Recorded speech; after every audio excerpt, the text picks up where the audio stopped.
Hello, my name is Bill LaRoche and I will be your instructor today for this lesson in conversational English.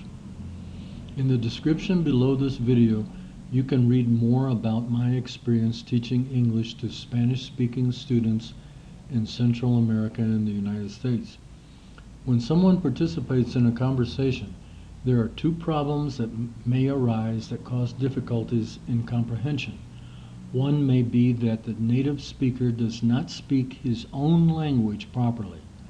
The other reason may be that the other person pronounces with a strong regional or national accent. These problems not only occur between native English speakers and foreigners, but often occur even between two native English speakers. In today's lesson, I'm going to talk to you about Spanish accents and what you can do to reduce or even eliminate them so that you will be able to speak and be clearly understood by the majority of English speakers around the world. I will also discuss problems of incorrect or careless speech by native English speakers. In these lessons, we will teach what is generally called Standard American English, SAE. This is the preferred standard English that is taught in our public schools, colleges, and universities. It is used in the media, newspapers, television, radio, business, and politics. SAE uses a standard grammar and spelling.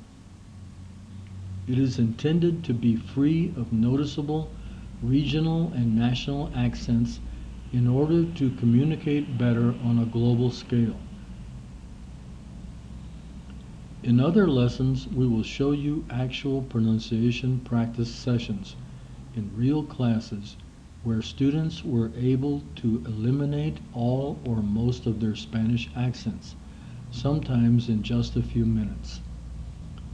Problems with Spanish accents. There are several causes of Spanish accents which sometimes make it difficult for an English-speaking person to understand. There are many words in English and in Spanish that sound very similar to others, and if there is even a small difference in the pronunciation, it makes it difficult to understand which word was intended by the speaker. This can be very embarrassing sometimes in either language.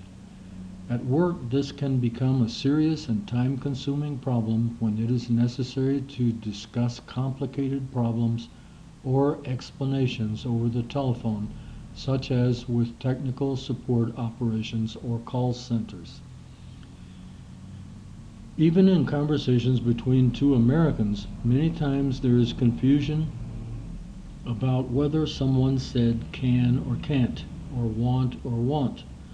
Of course, if two Americans can get confused sometimes with these words, imagine how easy it is for someone whose native language is not English.